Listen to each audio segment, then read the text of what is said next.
lost most of my gains on the 10-1030 reversal on Oracle. Let's see. Let's take a look at that. All right, so around here. Yeah, so, I see. Okay, so you were in the play, moved to break even, left some in on this move up, and this is what is that what you did? And you lost most of your gains riding that down? Is that how you did it?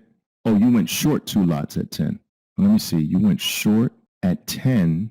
You went short like around here? 1022. Well, how is that a short? I don't understand. You went short on this bar here? You went short the one before. Now, well, okay, so what is that? Like, which one of your events is that? So let's look at this. This is the start of your move, right? That's the start of the down move. This is the one you're shorting. So I just consider that late. You understand? To me, that's late when you're getting the third red bar down.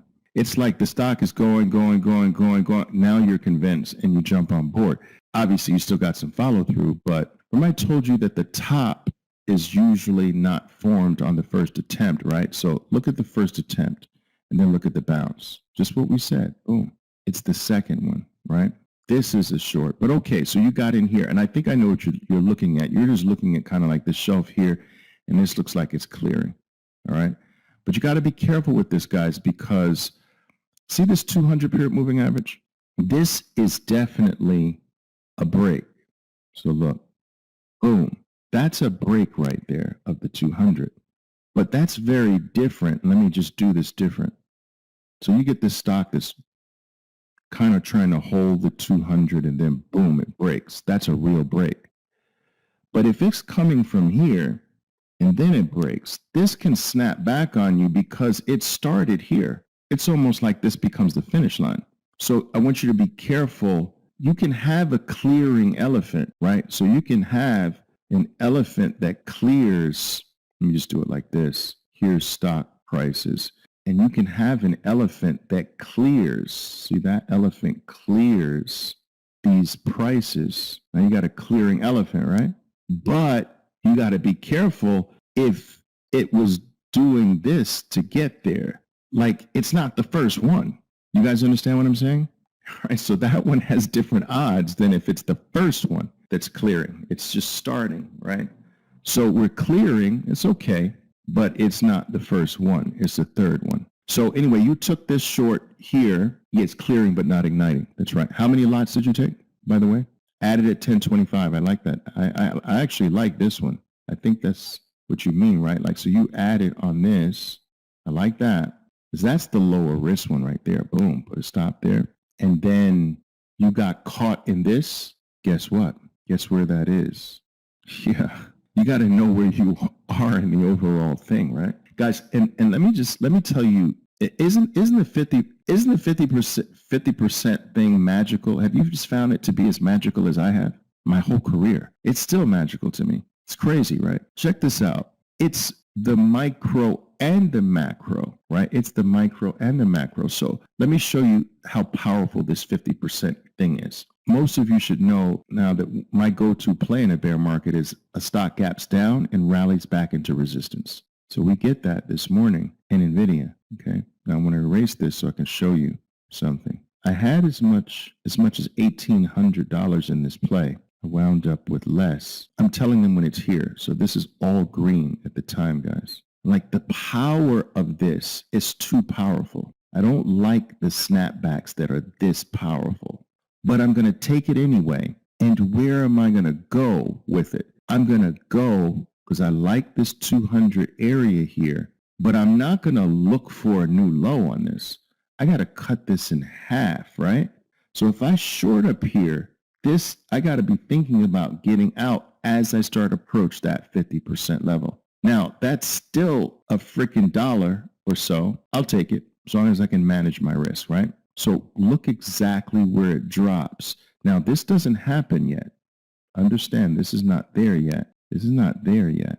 So what does this, when I short, I start it right near the top. This is green. And then it starts to drop all the way to here. And then, and so I'm coming out.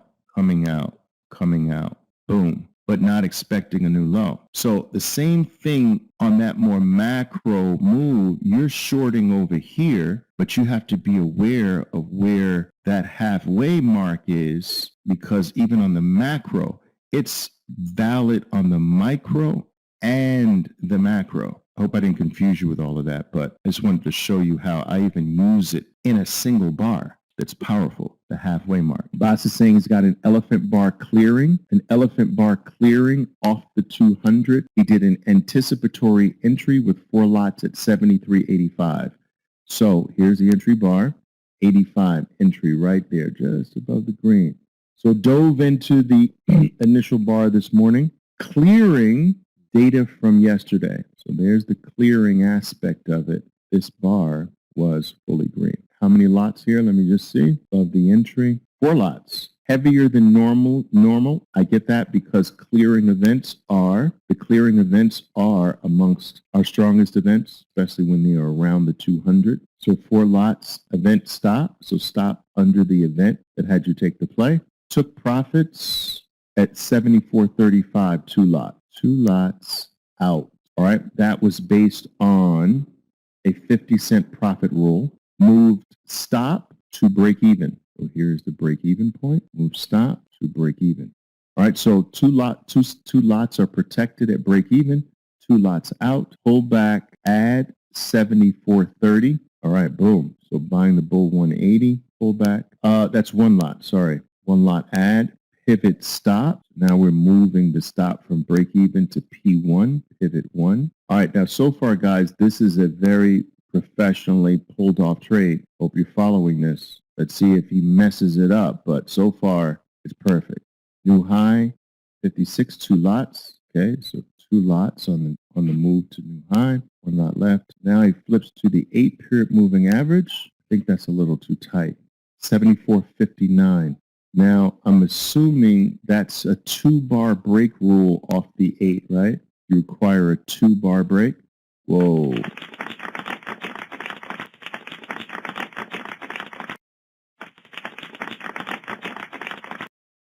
Hey, good job. All right. Hey, good job. That's nice. Now, guys, in these, if you feel the actions, right? If you feel the movements, there is nothing. There's not. You can tell. There's not a single guess here. There's no movement that was random. This is all mapping out. This is playing by the map. No wiggles and jiggles caused any random movements, no knee-jerk reactions. This is, the rule says take profits on the new high. The rule says move my stop to pivot 1. The rule says now go to moving average trailing stop.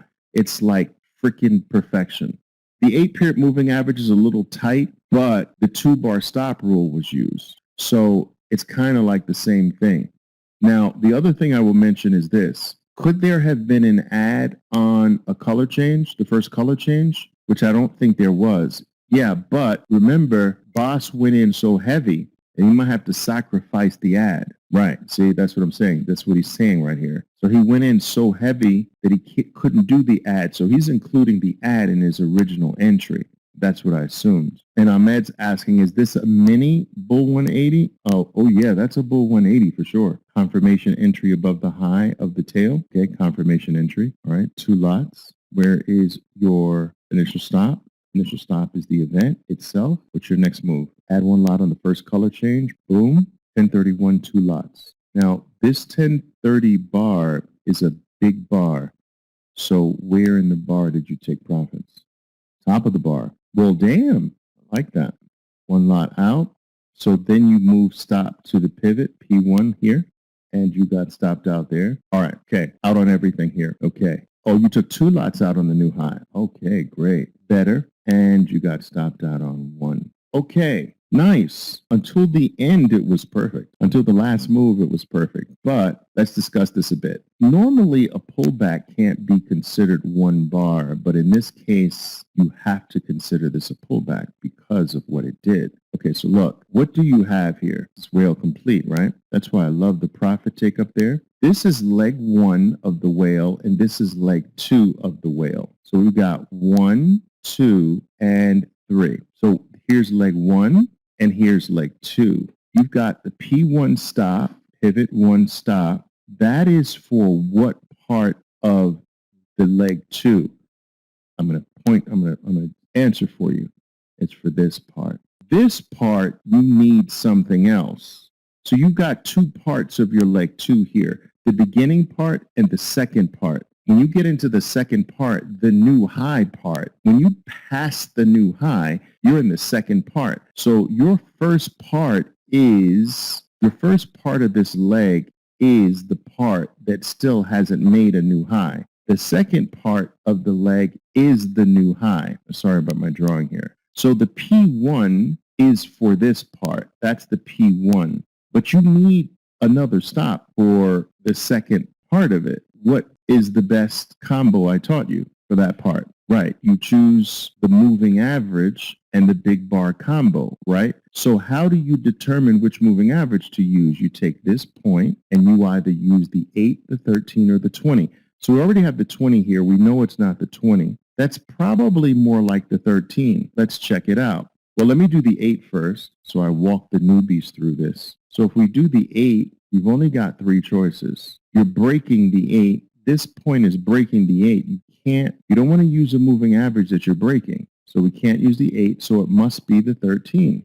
Now, when I say breaking a severe break, you can get tiny little, beautiful. So now we've got the moving average, and then you're using big bar. Then when the moving average passes the big bar, any solid bar will do. Any solid bar. So the worst case scenario, I would be bar by bar up here, but the worst case scenario is here, not there. Does that make sense? There are traders who realize that the pivot stop is the superior stop for catching the biggest gains. So they're just going to do pivot, and wait for the next pivot. The problem with that I don't like is that this is the problem. You give back too much. So what you're giving back is, what is that, 50? You're giving back like 60 cents. Do that with 5,000 shares. It's a lot of money to give back.